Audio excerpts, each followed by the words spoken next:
નમસ્કાર વિદ્યાર્થી મિત્રો, હું છું ઉમંગ રાવલ. ઝીરો સ્કૂલ ઓફ સાયન્સના આ ઓનલાઈન પ્લેટફોર્મ પર આપનું સ્વાગત છે. આજે આપણો એપિસોડ નંબર 17. એકવાર એવું બન્યું કે પ્રખ્યાત ભૌતિક શાસ્ત્રી આલ્બર્ટ આઇન્સ્ટાઈન એક બીજા કોઈક શહેરમાં રિલેટિવિટી ઉપર લેક્ચર લેવા જવાના હતા. હવે તેમની જોડે તેમનો એક ડ્રાઈવર કાયમ અલગ અલગ જગ્યાએ તેમને લઈ જાય અને લેક્ચરમાં પોતે બેસે, ગાડીમાં બેસે એની જગ્યાએ લેક્ચરમાં બેસે. એટલે ધીરે ધીરે ધીરે રિલેટિવિટીને સમજતો ગયો હશે બેઝિક. પછી એકવાર એવું બન્યું કે એ લેક્ચરમાં આઇન્સ્ટાઈનની થોડીક તબિયત બગડી અને લેક્ચર કેન્સલ રાખવું પડે એવું થયું. એટલે ડ્રાઈવરે એવું કીધું કે સાહેબ, જો તમને વાંધો ના હોય તો આજનું લેક્ચર હું લઈ લઉં. આમે દર વખતે હું તમારા લેક્ચરમાં બેસું જ છું, એટલે મને ખ્યાલ જ છે કે રિલેટિવિટી શું છે. તો આઇન્સ્ટાઈને હા પાડી, કારણ કે ત્યાં અજાણ્યા સ્થળે આઇન્સ્ટાઈને કોઈને જોયા નહોતા. એટલે ત્યાં ગયા. આઇન્સ્ટાઈન એક શ્રોતાની જેમ જ એની જોડે બેઠા અને એમનો ડ્રાઈવર જાણે આઇન્સ્ટાઈન છે એમ લેક્ચર લેવા માટે સ્ટેજ પર ગયો અને આશ્ચર્ય સાથે એણે આખું લેક્ચર આપ્યું રિલેટિવિટી ઉપર. એવામાં એક પ્રશ્ન પૂછ્યો એક વ્યક્તિએ, અને પ્રશ્ન થોડોક ટ્રિકી હતો. એટલે પેલો ભરાયો. આઇન્સ્ટાઈન પણ ચિંતામાં કે આનો જવાબ કઈ રીતે આપશે. એટલે ડ્રાઈવરે એવું કીધું, અરે આ તો બહુ સરળ પ્રશ્ન છે, આનો જવાબ તો મારો ડ્રાઈવર પણ આપી દેશે. અને આ રીતે એણે બાજી સંભાળી લીધી. તો આવી અનેક જોક્સ, અનેક સ્ટોરીઝ, સાચી ખોટી પણ મજા આવે સાંભળવાની. આવી સ્ટોરીઝથી આપણું વિજ્ઞાન ભરેલું છે. ઓકે, ચાલો આગળ વધીએ. હવે આપણે ત્રુટિ ઉપરના ઉદાહરણના દાખલા જોઈશું. અત્યાર સુધી આપણે 6 ઉદાહરણ ભણી ચૂક્યા છીએ. આજના એપિસોડમાં આપણે ત્રુટિના સરવાળા, બાદબાકી, ગુણાકાર, ભાગાકારના ટોપિક બાદ જે દાખલા આપણને આપેલા છે તેનો અભ્યાસ કરીશું. બરાબર, ચાલો આગળ વધીએ. હવે આમ તો ક્લાસરૂમ હોય તો જનરલી મારી સિસ્ટમ એવી છે કે હું ક્લાસમાં કોઈ વિદ્યાર્થી સાથે રકમ વંચાવડાવું છું અને રકમમાંથી માહિતી બોર્ડ ઉપર લખું છું. પણ અત્યારે હવે તમે ઘરે બેઠા છો એટલે મારે વાંચવા માટે બુક લેવી પડશે હાથમાં. તમે પણ બુક જોડે રાખજો. હું રકમ વાંચતો જઈશ અને જરૂરી મુદ્દા લખી દઈશ અને પછી આપણે દાખલો ગણીશું, ગણતા જઈશું. 5 ઉદાહરણ આપણા પૂરા થયા છે અને હવે 6થું ઉદાહરણ આપણે લઈએ. પ્રકરણ નંબર 2, ઉદાહરણ નંબર 6. ઉદાહરણમાં એવું આપ્યું છે આપણને કે 2 ઘડિયાળ આપી છે અને બંને ઘડિયાળ એ આમ થોડીક ભૂલવાળી છે, ખોટો સમય માપે છે. અને આપણી જે સાચી ઘડિયાળ છે ને એ અત્યારે રાષ્ટ્રીય પ્રયોગશાળામાં પડી છે. આપણી જે પ્રમાણભૂત ઘડિયાળ નવી દિલ્હી ખાતે, એ જે રાષ્ટ્રીય પ્રયોગશાળા છે, નેશનલ ફિઝિકલ લેબોરેટરી, એમાં જે ઘડિયાળ છે એનું પ્રમાણભૂત માપ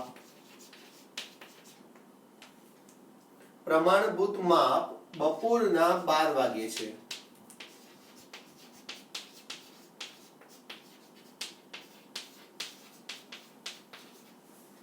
હવે મારી પાસે જે ઘડિયાળ 1 છે, 2 ઘડિયાળ આપણને આપેલી છે રકમમાં, અને ઘડિયાળ 2, એ બંનેના સમય આપી દીધેલા છે. ઘડિયાળ 2 અને સમય આપણને 7 દિવસના આપેલા છે. સોમવાર, મંગળવાર, બુધવાર, ગુરુવાર, શુક્રવાર અને શનિવાર, અને રવિવાર પણ આપણને આપેલો જ છે. ઓકે, તો હવે આ સમયની અંદર ઘડિયાળ 1 ના જે ટાઈમિંગ છે રકમ આપણને આપેલા છે હું લખી લઉં છું. સૌથી પહેલા આપણને 12:00:05 એટલે કે 12 કલાક 00 મિનિટ અને 5 સેકન્ડ. જ્યારે સોમવારે બપોરે પ્રમાણભૂત માપ આપણી ઘડિયાળમાં 12 વાગે હતું લેબોરેટરીમાં, ત્યારે મારી ઘડિયાળ 1 ની અંદર એ સમય આટલો હતો, એટલે કે 5 મિનિટ આગળ હતી આ ઘડિયાળ. હવે બધા માપો પહેલા લખી નાખો એક બાજુથી. 12:01:15 11:59:8 12:1:50 11:59:15 12:01:30 અને 12:01:90 આ સોમવારના દિવસના ઘડિયાળ છે, આ મતલબ સમય છે. હવે સોમવારથી લઈને રવિવાર સુધીના ઘડિયાળ 1 ના. હવે ઘડિયાળ 2 ના સમય લખીએ આપણે 10:15:06 પછી 10:14:59 એના પછી 10:15:18 એના પછી 10:15:07 એના પછી 10:14 અને 53 અને 10 વાગે 15 મિનિટ અને 24 સેકન્ડ અને છેલ્લે 10 વાગે 15 મિનિટ અને 11 સેકન્ડ. અને પ્રમાણભૂત માપ તો આપણું કેટલું છે? બપોરે 12 વાગે નવી દિલ્હી જે આપણી પ્રમાણભૂત ઘડિયાળ પડી રહી છે એનો સમય તો આપણને આપી દીધો છે. પ્રશ્ન એવો પૂછ્યો છે કે જો તમે કોઈ પ્રયોગ કરી રહ્યા હોવ જેના માટે તમને ચોકસાઈ સાથે સમય અંતરાલ દર્શાવતી ઘડિયાળની આવશ્યકતા છે તો આ બે પૈકી કઈ ઘડિયાળ લેવાનું મુનાસિબ માનશો અને શા માટે? હવે સરસ પ્રશ્ન છે કે આ બેમાંથી કઈ ઘડિયાળ લઈએ? હવે જો અહીંયા 12 વાગ્યા છે ને એટલે આપણને દેખાય છે કે ભાઈ આ જે આંકડા છે ને 12, 11, 11:59, 12, 11:59 એ 12 ની નજીક છે અને આ જે આંકડા છે ને 10:15 વાગ્યા છે 10:14, 10:14, 10:15 એ આ તો ખાસા દૂર છે, 1.5 કલાકનો ગેપ છે. એટલે આપણને પહેલી દ્રષ્ટિમાં એવું લાગે કે પહેલી ઘડિયાળ સાહેબ લઈ લો આપણે, પણ એવું નથી. આપણે ડાયરેક્ટ ના લખી શકીએ. આપણે પહેલા એવું ચેક કરીએ કે આની અંદર સમયનો અંતરાલ કેટલો થાય છે અને આની અંદર સમયનો અંતરાલ કેટલો થાય છે. અંતરાલ મતલબ સરેરાશ કાઢવું પડે. તો આમાં સૌથી મોટો સમય કયો? તો કે 12 વાળા આંકડા કેટલા છે? 1, 2, 3, 4 અને 5. પછી મિનિટમાં સૌથી મોટી તો 00, 01, 01, 01 ને 01 બધા સરખા. હવે સેકન્ડમાં સૌથી મોટા 5, 15, 50, 30 અને આ 90. આ 90 નહીં હોય, એ વેલ્યુ છે 19. સોરી, 12, 1, 19 મારે લખવામાં ભૂલ પડી. ચલો હવે આમાં સેકન્ડમાં સૌથી વધારે કયું? તો આ 50 સેકન્ડ વાળું વધારે છે. એનાથી 30, 19, 15 ને 8 નાના છે. એટલે આ આપણો મોટો આંકડો થયો ઘડિયાળ નંબર 1 માં. એટલે ઘડિયાળ 1 ની આપણે વાત કરીએ ને તો એમાં 12 કલાક 1 મિનિટ અને 50 સેકન્ડ એ મહત્તમ સમય મપાયો છે. હવે આની અંદર ઓછો સમય કયો? તો આ બે આંકડા છે 11 વાગ્યા વાળા 59, 8 અને 15. એટલે 15 વાળો આંકડો 8 વાળો આંકડો આપણે ઓછો સમય છે એટલે એમાંથી બાદ કરીએ. એટલે 11 વાગે 59 મિનિટ અને 8 સેકન્ડ. હવે સમયનો અંતરાલ કેટલો થાય છે આપણે જોઈ લઈએ. જો આ 50 સેકન્ડમાંથી 8 સેકન્ડ જાય એટલે તરત જ 42 સેકન્ડ વધે. આ સેકન્ડ છે, સમજજો. આ કલાક અને મિનિટ. હવે ડાયરેક્ટ જો 12 કલાક ને 1 મિનિટ ને 11 કલાક ને 59 મિનિટ. એટલે કલાકમાં કોઈ ગેપ નથી પણ મિનિટમાં માત્ર 2 મિનિટનો ગેપ છે. એટલે હવે ટોટલ સમયનો અંતરાલ કેટલો થયો ઘડિયાળ 1 માટે? તો કે સમયનો અંતરાલ ઘડિયાળ 1 માટે 2 મિનિટ એટલે 60 સેકન્ડ ગુણ્યા 2 એટલે 120 સેકન્ડ, 120 જ લખું, વત્તા 42 સેકન્ડ. આ 42 સેકન્ડ છે બરાબર 162 સેકન્ડનો ગેપ આવ્યો. એટલે આ ઘડિયાળ 162 સેકન્ડ જેટલી ફ્લક્ચ્યુએટ થાય છે. ભલે 12 વાગ્યાની નજીક છે પણ 162 સેકન્ડ સુધી પ્લસ માઇનસ સમય બતાવે છે. એ બહુ મોટો ગેપ કહેવાય. હવે ઘડિયાળ 2 ની વાત કરીએ આપણે. ઘડિયાળ 2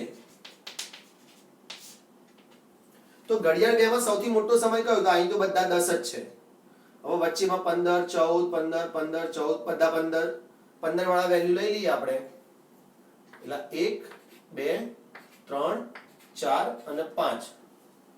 ચલો હવે એની અંદર આપણે સેકન્ડમાં સૌથી મોટો સમય આ તો 6 છે, 18, 7, 24 અને 11 એટલે આ 24 વાળો મોટો આંકડો છે એટલે અહીંયા મોટો સમય આ છે 10 કલાક 15 મિનિટ અને 24 સેકન્ડ બરાબર ચલો 10 કલાક 15 મિનિટ અને 24 સેકન્ડ હવે સૌથી નાનો સમય કયો છે તો જો હમણાં આપણે 14 વાળો બાકી રાખ્યો છે એ નીચે લખી દઈએ 10 કલાક 14 મિનિટ અને 53 સેકન્ડ હવે જોજો આમાં શું થાય જો આ એકદમ સિમ્પલ પહેલા 10 માંથી 10 જાય એટલે 0 કલાકનો તો કોઈ ગેપ જ નથી આ સમયનો ગાળો બહુ નાનો લાગે છે હવે 15 મિનિટ અને 24 સેકન્ડ અને 14 મિનિટ અને 53 સેકન્ડ 14 મિનિટ 53 સેકન્ડમાં તમે 7 સેકન્ડ ઉમેરો એટલે 15 મિનિટ થઈ ગઈ અને 7 સેકન્ડમાં 24 સેકન્ડ ઉમેરી દો એટલે 31 સેકન્ડ એટલે આ ગેપ થઈ ગયો 31 સેકન્ડનો મિનિટનો કોઈ ગેપ નથી એટલે સમયનો અંતરાલ ઘડિયાળ 2 ની અંદર આવ્યો માત્ર 31 સેકન્ડ બરાબર હવે તમે 7 અને 24 31 યસ મને લાગ્યું કદાચ આંકડામાં ભૂલ થઈ હશે હવે તમે વિચારો કે આ ઘડિયાળ નંબર 2 એવી છે ઘડિયાળ એવી છે કે જે માત્ર 31 સેકન્ડની જ ફ્લક્ચ્યુએશન સાથે કામ કરે છે એટલે આ ઘડિયાળ સચોટ છે ઘડિયાળ નંબર 2 પણ પ્રોબ્લેમ એ છે કે આ તો બહુ પાછળ છે ક્યાં 12 વાગે અને ક્યાં 1 વાગે તો કઈ વાંધો નહીં આ શૂન્ય ત્રુટિ તમે આરામથી સેટ કરી શકો તમે એક સાથે કાપા ફેરવીને ફરીથી 12 વાગે સેટ કરી શકો તો એ ઘડિયાળ 2 ની જે ત્રુટિ છે એ નિવારવી બહુ સરળ છે એટલે એ નિવારી દેવાની અને એ જ યુઝ કરવાની કારણ કે એમાં માત્ર સરેરાશ અવલોકનોમાં માત્ર 31 સેકન્ડની જ ભૂલ આવે છે ઓકે એટલે આ થયું આપણું ઉદાહરણ નંબર 2.6 હવે આ પરીક્ષામાં પૂછાય ને ભાઈ તો આવા પ્રશ્નો તમને પ્રેક્ટિસ હોવી જોઈએ અને હવે એનસીઈઆરટી ની બુકમાં આવા દાખલા ઘણા બધા આપેલા છે એક વાક્યના બે વાક્યના ફકરાવાળા એટલે એમાંથી તમને જવાબ સુધી આ રીતે ચર્ચા કરીને જ પહોંચવાના માત્ર મેથેમેટિકલ સ્ટેપ હોય એવું ના હોય બરાબર ને ચાલો હવે આપણે આગળ વધીએ છીએ અને ઉદાહરણ નંબર 2.7 ગણીએ તમને પેમ્ફલેટ મેં આપી દીધેલું છે પેમ્ફલેટમાંથી આજે લખી નાખજો અત્યારે જે છોકરા નવા છે હજુ એ સમજી લે કે ડિસ્ક્રિપ્શનમાં પણ મેં પેમ્ફલેટ મૂક્યું જ છે એની લિંક તમને લિંક ઉપર જવાથી Google Drive માંથી મળી જશે કરી દે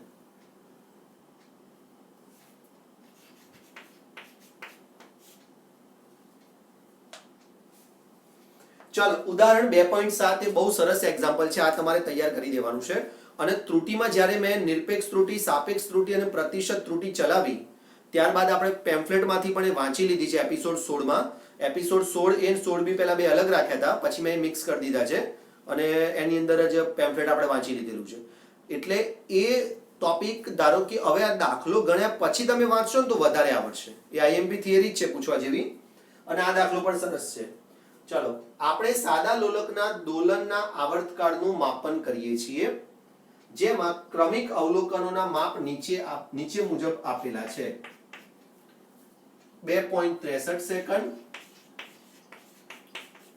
T2 બરાબર 2.56 સેકન્ડ T3 બરાબર 2.42 સેકન્ડ T4 બરાબર 2.71 સેકન્ડ અને T5 બરાબર 2.80 સેકન્ડ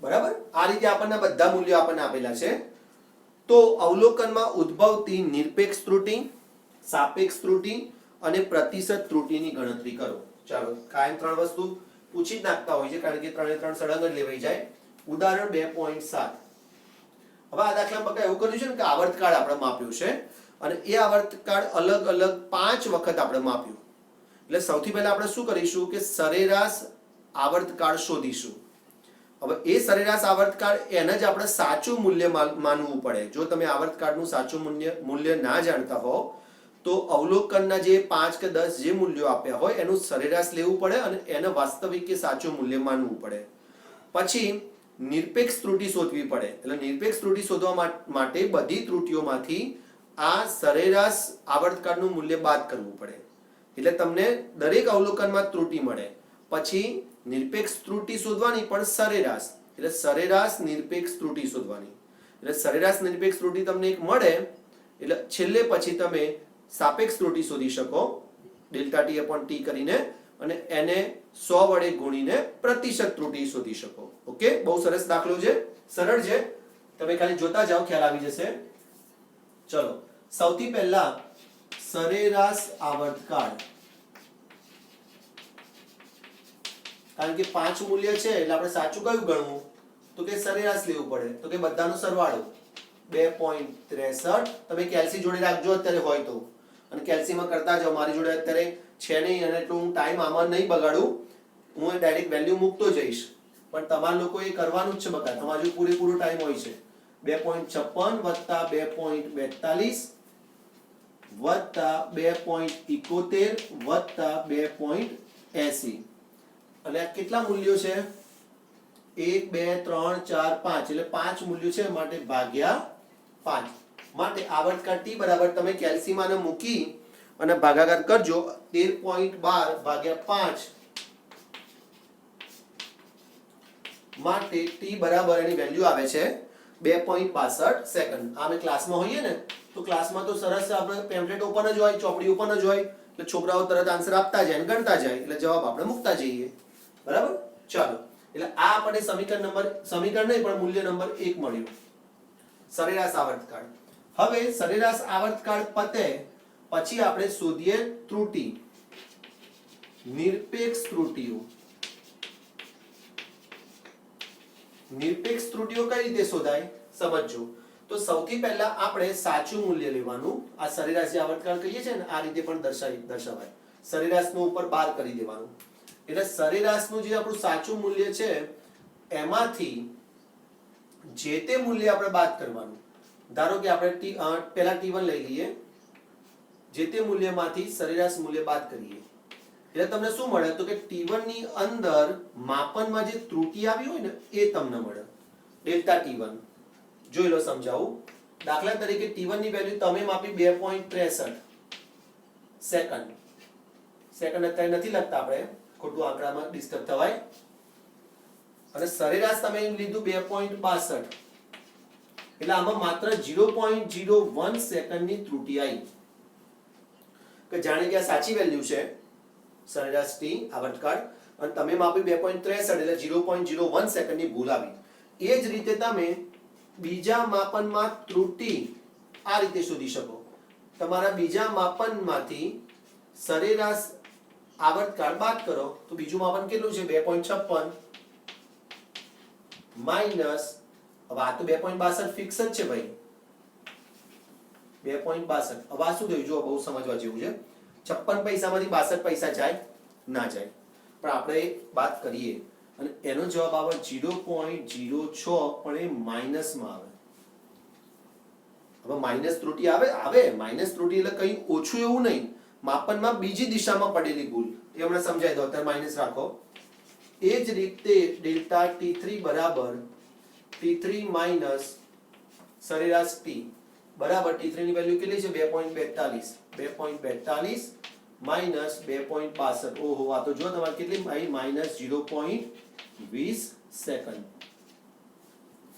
હવે ડેલ્ટા T4 બરાબર T4 માઈનસ T12. T4 ની વેલ્યુ કેટલી છે આપણને આપેલી? 2.71 સેકન્ડ માઈનસ 2.62 બરાબર કેટલા થશે? 71 રૂપિયામાંથી 62 રૂપિયા જાય એટલે પ્લસમાં જવાબ આવશે 0.09 સેકન્ડ. માટે ડેલ્ટા T5 બરાબર T5 માઈનસ T12 બરાબર 2.86 છે કે 80 છે રકમમાં?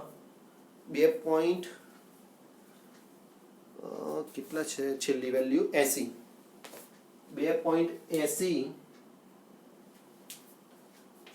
માઈનસ 2.62 બરાબર 0.18 સેકન્ડ. જો છોકરાઓ મસ્ત ગણતરી થતી જાય છે. હવે આ બધી 5 અવલોકનમાં, આવર્તકાળના માપનમાં અવલોકનમાં ત્રુટિ આપણને મળી ગઈ. પણ યાદ રાખજો, અહીંયા જે ત્રુટિઓ છે ને નિરપેક્ષ લેવાની છે. નિરપેક્ષ ત્રુટિનો શું મતલબ થાય? નિરપેક્ષ ત્રુટિનો મતલબ એ થાય કે માત્ર મૂલ્ય ડાબી બાજુ જમણી બાજુ એ રીતે નહીં, માત્ર મૂલ્ય. એટલે હવે આપણે જ્યારે આ માઇનસ નિશાની કટ કરવી હોય અહીંયાથી, ત્યારે તમે ડાયરેક્ટ આને કટ કરી અને છેલ્લે અહીં લખી નાખવાનું આપણે માત્ર મૂલ્ય લીધા છે. મેં ટેમ્પલેટમાં પણ આ જ રીતે લખ્યું છે, માત્ર મૂલ્ય લીધા છે. અને એનો સંકેત દર્શાવવો હોય તો દર્શાવી શકાય આ રીતે.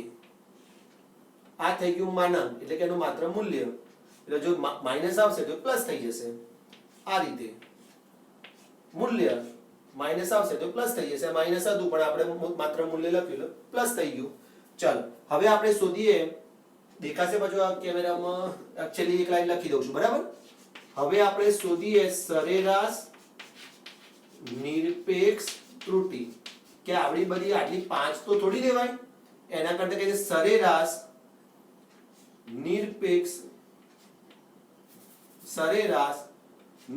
નિરપેક્ષ ત્રુટિ આવર્તકાળની અંદર એ કહો. તો એ કઈ રીતે શોધાય? તો જો હવે હું આ સ્ટેપ લખતો નથી, ટેમ્પલેટમાં લખ્યું છે મેં, તમે સમજી શકો. આવું ને આવું સ્ટેપ અહીંયા 1 2 3 4 5 નો સરવાળો ભાગ્યા 5 એટલે કેટલા થાય? ધારો કે આપણે કરીએ તો 18 અને 9 એટલે 27, 27 ને 20 એટલે 47 પોઈન્ટમાં જો બધું. 47 અને 6 એટલે 53, 53 અને 1 54 એટલે 0.54 ભાગ્યા 5. ને કેલ્સીમાં તમે જવાબ જોઈ લો. એનો જવાબ આપણને આપ્યો છે 0.11. હજુ આમ તો 55 ભાગ્યા 5 એટલે 11 થાય ને, પણ આ શું છે નજીકના પછી જે પોઈન્ટ વાળા મૂલ્યો હોય ને એ આપણે અવગણી શકીએ. દશાંશ ચિહ્ન પછી બે જ અંક આપણે રાખવાના છે, કારણ કે આપણા બધા જ આંકડા દશાંશ ચિહ્ન પછી 2 અંક સુધી રાઉન્ડ ઓફ કરેલા છે. ઓકે, એટલે આપણને નિરપેક્ષ ત્રુટિ ડેલ્ટા ટી મળી ગઈ. આ આપણો પ્રશ્ન હતો રકમમાં કે નિરપેક્ષ ત્રુટિ, સાપેક્ષ ત્રુટિ અને પ્રતિશત ત્રુટિ શોધો. એટલે નિરપેક્ષ ત્રુટિ આપણે શોધી કાઢી. હવે અહીંયા જો કામ કરું છું, પ્રશ્ન નંબર 2 સાપેક્ષ ત્રુટિ. તો કે સાપેક્ષ ત્રુટિ કઈ રીતે મળે? તો કે સાપેક્ષ ત્રુટિ એટલે સાપેક્ષમાં. કોની સાપેક્ષમાં? તો કે મૂળ મૂલ્યની સાપેક્ષમાં. તો કે મૂળ મૂલ્ય તો હતું નહીં, તો કે સરેરાશ તો હતું ને. એટલે સરેરાશ આવર્તકાળ એ જ આપણું સાચું મૂલ્ય છે. તો એની સાપેક્ષમાં તમારી ત્રુટિ કેટલી આવી? સરેરાશ નિરપેક્ષ ત્રુટિ, એને કહેવાય સાપેક્ષ ત્રુટિ. ચાલો બરાબર, ડેલ્ટા ટી ની વેલ્યુ આવી 0.11 અને ભાગ્યા સરેરાશ ટી ની વેલ્યુ આવ્યું સરેરાશ આવર્તકાળ 2.62. કરો તો કેલ્સીમાં કેટલો જવાબ આવે છે? હું બુકમાં જોઈ લઉં. 0.11 વચ્ચે તમને એક આપ્યું છે પછી સમજાવું. 0.11 ભાગ્યા 2.62 અને અહીંયા આ લોકોએ છે ને ડાયરેક્ટ 4 કરી દીધા છે. 4% બુકની અંદર આપી દીધેલું છે. 0.11 ભાગ્યા 2.62. હવે અત્યારે મારી જોડે કેલ્સી નથી અને તમે ગણી નાખજો, આ તો સિમ્પલ જ છે. 0.11 ભાગ્યા 2.62. હવે સાપેક્ષ ત્રુટિનો અહીં જે આવે એનો જવાબ. હવે આપણે જે ત્રીજો પ્રશ્ન છે ને એ છે પ્રતિશત ત્રુટિ. બુકમાં ડાયરેક્ટ આપીશ પણ આપણે અલગ જ લખવાનું. બગા એ જોડે નહીં લખવાનું. 3 સરસ આપણા ટુકડા લાગે. સરેરાશ નિરપેક્ષ ત્રુટિ, સાપેક્ષ ત્રુટિ અને પ્રતિશત ત્રુટિ. હવે પ્રતિશત ત્રુટિ કઈ રીતે મળે? તો કે પ્રતિશત ત્રુટિ એ જે સાપેક્ષ ત્રુટિ હોય ને એને 100 વડે ગુણવાથી મળે.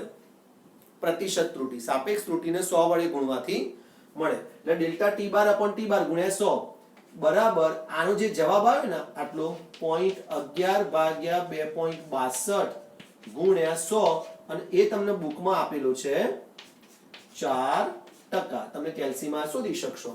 હું પાછું અત્યારે આ કોમ્પ્યુટરમાં કરવા જઈશ તો સમય જશે, એના કરતા નાની ગણતરી છે. તો આપણે આ દાખલામાં શું શોધ્યું? ઉદાહરણ નંબર 2.7 બહુ સરસ ઉદાહરણ છે કે આપણને આવર્તકાળ આપે છે અને 5 મૂલ્ય આપે છે અને આ ઉદાહરણ પરફેક્ટ સમજી લો. એનું કારણ એ છે કે આ સમજ્યા પછી તમારે થિયરીની અંદર જે નિરપેક્ષ ત્રુટિ, સાપેક્ષ ત્રુટિ અને પ્રતિશત ત્રુટિની થિયરી છે એ વધારે તમને ખબર પડશે. મેં તમને એ વખતે બી કીધું હતું કે દાખલો ગણજો પછી આ ફરી વાંચજો તો તમને વધારે ખબર પડશે. આની અંદર આપણે બહુ મસ્ત સ્ટેપ લીધા છે વ્યવસ્થિત રીતે કે પહેલા આપણે સરેરાશ આવર્તકાળ શોધ્યો. સરેરાશ આવર્તકાળ શોધ્યા પછી દરેકમાં નિરપેક્ષ ત્રુટિઓ શોધી દરેક અવલોકનમાં. ત્યારબાદ એ બધા અવલોકનોની સરેરાશ નિરપેક્ષ ત્રુટિ શોધી અને એ સરેરાશ નિરપેક્ષ ત્રુટિ પરથી સાપેક્ષ ત્રુટિ શોધી અને એ સાપેક્ષ ત્રુટિ પરથી આપણે પ્રતિશત ત્રુટિ શોધી. ઓકે, એટલે અને મોટા ભાગે છેલ્લે પ્રતિશત ત્રુટિમાં જાણવાની ઈચ્છા હોય છે કે ભાઈ ખરેખર તમે જે અવલોકનો કરો છો આ અત્યારે હાલ આ સાધનની મદદથી એમાં કેટલા ટકા ત્રુટિ આવવાની સંભાવના છે? તો કે 4% ત્રુટિ આવવાની સંભાવના છે. હવે જો બુકમાં એક સ્ટેપ આપ્યું છે એ તમને થોડુંક સમજાવી દઉં. હવે આ જે આવ્યું 2.62 એ 2.62 જે છે ને અને આપણી સરેરાશ નિરપેક્ષ ત્રુટિ 0.11. હવે આનો શું અર્થ થાય તમને કહું, અહીં લખી લઈએ. તમે કોઈ પણ અવલોકન લો ને, ધારો કે 2.62 છે તો એ અવલોકન માં 2.62 માં તમારે 0.11 સરેરાશ નિરપેક્ષ ત્રુટિ ઉમેરી દેવાની. 0.11 તમારે ઉમેરી દેવાની એટલે તમારું અવલોકન એ 2.62 પ્લસ 0.11 કરતા નાનું હશે. પહેલા તો કાં તો આટલું હશે. એ જ રીતે 2.62 માંથી 0.11 આપણે બાદ કરી દેવાના એટલે તમારું અવલોકન આનાથી તો મોટું જ હશે કાં તો એના જેટલું હશે. બરાબર? એટલે આપણું આ 2.62 માં આ બે સ્થાનની વચ્ચે વેરિએશન આવે એટલે એવું નથી 2.62 આવે પણ 2.63 આવે પણ 2.62 માં 0.11 ઉમેરો એનાથી વિશેષ ના જાય. એટલે આપણી વેલ્યુ આની અંદર આદર્શ રીતે આવે. વેલ્યુ ધારો કે આમ તો આ 0.20 ની ગેપ આવી એ ખરું પણ તમારે ત્રુટિ મિનિમાઇઝ કરવી હોય, તમારે અવલોકનના નજીક રહેવું હોય સાચા મૂલ્યની નજીક, આ 0.20 વાળાએ તરત જ વિચારવું જોઈએ કે મેં કોઈક મોટી ભૂલ કરી છે. આ 0.01 0.06 0.09 આ ત્રણ જણાએ ઓછી ભૂલ કરી છે. એમની ભૂલો 0.11 કરતા નાની છે પણ 0.18 અને 0.20 વાળાએ થોડું કદાચ આકસ્મિક ત્રુટિ આવી ગઈ છે. એટલે આપણું જે મૂલ્ય છે, મેં ભલે 2.62 લખ્યું પણ તમે મૂલ્ય માનો, મૂલ્ય એ આ રેન્જમાં હોય. ઓકે, એટલે બુકમાં એક માહિતી આપી છે એ જરા આપણે જોઈ લેજો. ચલો હવે એના પછીનો દાખલો લઈએ 2.8. જોઈ લો સરસ રીતે મેં દોર્યું છે. હવે આ ક્લાસરૂમ હોત તો બિચારા છોકરાઓ અત્યારે મંડે અક્ષર લખી નાખીએ અને એટલા માટે મેં પેમ્પલેટ લખવાના ચાલુ કર્યા હતા. કારણ કે શું પ્રોબ્લેમ થાય કે આખું બોર્ડ ભરું અને પછી વ્યવસ્થિત રીતે દાખલો તમારે ગણેલો ના મળે કોઈ જગ્યાએ એટલે કે સાહેબ અમે લખી નાખીએ. હવે લખવામાં પાછું બીજું 10 મિનિટ બગડે ત્યાં સુધી મારે બેસી રહેવું પડે ભૂતની જેમ. સમયનો કેટલો અતિક્રમણ થાય. એટલે પછી મેં એવું નક્કી કર્યું કે આપણે એના કરતા સારા અક્ષરમાં પેમ્ફલેટ લખી નાખો ને. પેમ્ફલેટ લખી નાખીએ, થોડી મહેનત પડે પણ એ પેમ્ફલેટ આપણને કાયમ માટે શાંતિ. હવે હું શું કરતું આટલા વર્ષોથી હું શું કરું કે પેમ્ફલેટ પહેલા આપી દઉં. જેમ કે તમને અત્યારે આપી જ દીધા છે, મેં ડાઉનલોડ કરી જ લેજો. એટલે પેમ્ફલેટની અંદર મેં બોર્ડમાં લખ્યું છે એ થોડું કદાચ વધારે ડિટેલમાં સ્ટેપ હોય પણ પેમ્ફલેટમાં એટલા સરસ સ્ટેપમાં લખ્યું છે કે તમે ખાલી વાંચો ને, કદાચ એક ટાઈમ હું ના ભણાવું, આ વિડીયો તમારી નજીક તમને ના મળ્યો હોય ખાલી પેમ્ફલેટ જ હાથમાં લાગ્યું હોય ને તો એ તમે એના આધારે દાખલો સમજી જાઓ અને તૈયાર થઈ જાય. એટલે ક્લાસરૂમમાં તો હું કદી લખાવવા માટે ટાઈમ બગાડતો જ નથી. કલાકમાં 10 12 દાખલા ચાલે આ જ રીતે, આ જ સિસ્ટમથી. અને પછી પેમ્ફલેટમાંથી 2 વખત છોકરાઓ લખી નાખે. અને મેં બનાવેલા બધા પેમ્ફલેટ થિયરીના કે દાખલાના એ પુસ્તકમાંથી જ બનાવેલા છે. પણ 2 સ્ટેપ હોય તો આપણે એમાં 3 સ્ટેપ કરીએ, ડિટેલ કરીએ, સરસ અક્ષરે લખીએ, ચોખ્ખા અક્ષરે લખીએ, બરાબરની નીચે બરાબર રાખીએ એટલે એ વાંચવું ગમે. એટલે પેમ્ફલેટનો તો મેક્સિમમ ઉપયોગ કરજો. ચલો હવે કયું હતું આ ઉદાહરણ 7. હવે લઈએ આપણું ઉદાહરણ 8. ચાલો, થર્મોમીટર વડે 2 પદાર્થોના માપવામાં આવેલા તાપમાનો અનુક્રમે T1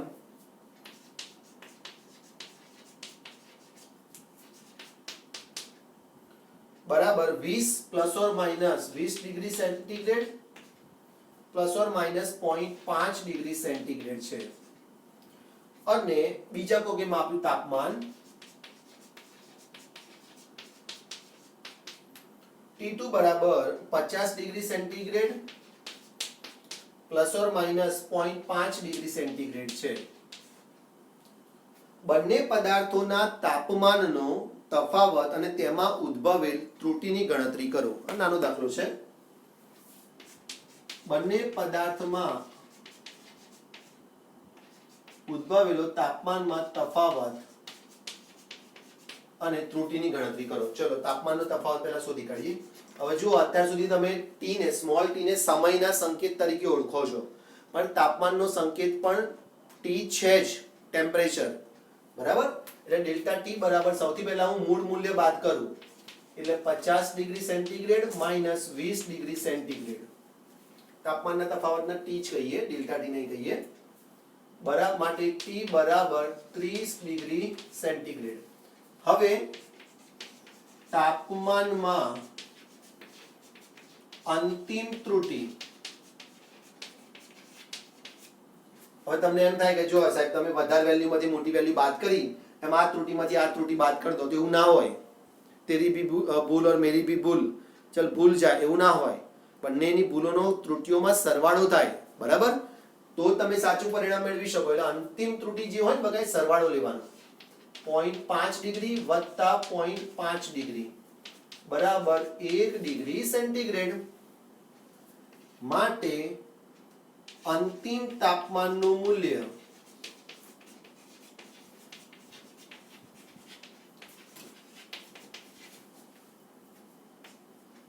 આ રીતે લખાય, T plus or minus delta T ના સ્વરૂપમાં, બરાબર. ટી ની વેલ્યુ આવી આપણી 30° minus plus or minus delta T ની વેલ્યુ કેટલી લેવાની? 1°, બરાબર. આ તમારો જવાબ થઈ ગયો, પ્લસ ઓર માઇનસ.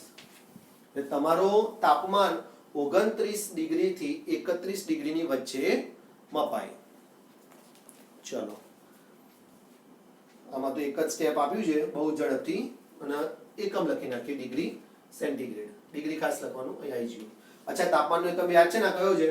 સેન્ટીગ્રેડ. એના સિવાય ફેરનહીટ છે, કેલ્વિન છે, અને ત્રણે તાપમાનના એકમો જ છે, બરાબર. ચલો હવે આપણે એના પછીનો દાખલો આ જ બોર્ડમાં નાનો છે એટલે લઈ લઉં છું અહીંયા જ. ઉદાહરણ 2.9. ઉદાહરણ 2.9 આપણને એવું કીધું છે કે અવરોધનું સૂત્ર આ રીતનું આવે, R બરાબર V upon I. આ ઓહમનો નિયમ છે, તમે 10મામાં ભણીને આવ્યા છો. હવે વોલ્ટેજ માપ્યો ને તો એની મૂળ વેલ્યુ આવી 100 અને ત્રુટિ આવી 5 પ્લસ ઓર માઇનસ 5 વોલ્ટ. આટલામાં વેરિએશન છે, ફ્લક્ચ્યુએશન છે. અને પ્રવાહ જે છે ને ભાઈ એ આવો આવ્યો 10 પ્લસ ઓર માઇનસ 0.2 એમ્પિયર. તો R માં પ્રતિશત ત્રુટિ શોધો. આ તો એક જ વાક્યનું છે પ્રશ્ન. તો R માં પ્રતિશત ત્રુટિ શોધો. હવે જો પ્રતિશત ત્રુટિ છે ને, તમને ખ્યાલ છે પ્રતિશત આવે એટલે તરત 100 આવે. એટલે સાપેક્ષ ત્રુટિ પહેલા લેવાની, ડેલ્ટા R upon R એ R માં સાપેક્ષ ત્રુટિ કહેવાય. અને એને તમે 100 વડે ગુણો એટલે પ્રતિશત ત્રુટિ થઈ જાય. એ તમારે શોધવાની છે. ચાલો તો એ આપણે કઈ રીતે શોધીશું? માટે આ સૂત્ર ઉપરથી ડેલ્ટા R upon R, ભાગાકારમાં ત્રુટિનો ટોપિક ભણી ગયા છીએ આપણે, એટલા માટે જ આ ઉદાહરણ આપ્યું છે, બરાબર. ડેલ્ટા V upon V વત્તા ડેલ્ટા I upon I. માટે ડેલ્ટા R upon R બરાબર ડેલ્ટા V ની વેલ્યુ કેટલી છે? 5 ભાગ્યા V ની વેલ્યુ 100 પ્લસ ડેલ્ટા I ની વેલ્યુ 0.2 અને ભાગ્યા આની વેલ્યુ 10 બરાબર. હવે અહીંયા પ્રતિશતના 100 જો લઈ જ લેવા હોય ને, મેં પેમ્ફલેટમાં એ રીતે લખ્યું છે, તો ચલો લઈ જ લઉં છું. ગુણ્યા 100 ગુણ્યા 100 અને અહીંયા પણ ગુણ્યા 100, અહીંયા પણ ગુણ્યા 100. માટે ડેલ્ટા R upon R ગુણ્યા 100. હવે આ તમને ફાવશે? જાતે થોડુંક ગણી નાખજો. 0.05 વત્તા 5 પૈસા કહેવાય. 100 પૈસે જો રૂપિયો થતો હોય તો 5 ભાગ્યા 100 એ 0.05. હવે આ તો બકા કેવું છે, દશાંશ ચિહ્નો હજુ અમુક જણના કાચા હોય છે. મેં જોયું છે કે 11 સાયન્સમાં એડમિશન લઈ લીધું પછી સાયન્સ કરીને, પણ સાયન્સ માટે જે બેઝિક હોવું જોઈએ, અમુક ગણિતના સૂત્રો છે, અમુક ફિઝિક્સના સૂત્રો છે, સાદા ફેરફાર છે, દશાંશ ચિહ્નના ઘાતના 2 ની 2 ઘાત અને એની 3 ઘાત, એનો જવાબ શું આવે એ ના આવડે. અથવા એમ કહેવામાં આવે કે ભાઈ 5 ની 7 ઘાત એટલે કેટલી વખત 5 નો ગુણાકાર, એ ના આવડે. તો એવું ના ચાલે ને બકા. એ તમારે તમારી જાતે ક્લિયર કરવાનું. હું જ્યાં જ્યાં જરૂર પડશે તે વચ્ચે વચ્ચે હું બિલકુલ શાંતિથી આપણે લેવાનું છે. હું સમજાવતો જ જઈશ. કારણ કે આપણા વિડીયો લેક્ચરનો સૌથી મોટો ફાયદો એ જ છે કે ટાઈમ 15 મિનિટનું ધારો કે ટોપિક હોય તો આપણે 20 મિનિટમાં પૂરો કરીએ તો કોઈ દુનિયા લૂંટાઈ નહીં જવાની. પણ એ વધારાની 5 મિનિટમાં હું જે સમજાવીશ એ સમજૂતી અનેક બાળકો માટે શાંતિ કરી નાખશે. કે બિચારા ત્યાં આવીને અટકી જતા હોય તો ત્યાં ગાડી એમને આગળ સ્પીડ આવી જાય. અમુક હોશિયાર છોકરાઓને એવું લાગે કે સર થોડુંક જવા દો, આ તો આવડે. એવું નહીં બકા, તમે સમજી ગયા એ વસ્તુ હું માનું છું, પણ મોટા ભાગના 70% છોકરાઓને આજે પણ પદ્ધતિથી તબક્કાવાર દરેક મેથેમેટિકલ સ્ટેપ સમજાવતા કરવા પડે છે. હમણાં મારા ઉપર થોડાક દિવસ પહેલા ફોન આવ્યો હતો કચ્છથી, બનાસકાંઠાથી, ગામનું નામ હું ભૂલી ગયો. તો એ છોકરાએ મને એવું કીધું કે સર મેથેમેટિકલ સ્ટેપ તમે બોર્ડમાં લેજો. હવે ધારો કે અત્યારે આવી જ ગયું છે. હવે ખરેખર મારી પાસે અત્યારે મેથેમેટિકલ સ્ટેપ લેવા માટે કેલ્સી એક છે પણ બગડ્યું છે, તો કેલ્સી બી જોડે હોય તો મજા આવે. પણ તમે પોતે પ્રેક્ટિસ કરજો. હું જેટલું બને એટલું તમને જોડે મેથેમેટિકલ સ્ટેપ કરીશ જ. એટલે આપણે સ્લો રીતે જ જઈશું. હવે આ છે ને બગડાના છેદમાં બીજો દસકો નીચે લાવી દેવાનો 0.2 નો. એટલે નીચે 2/100 છે અને આ રીતે વાંચો 2/100 એટલે કેટલો જવાબ આવે 0.02 ગુણ્યા 100.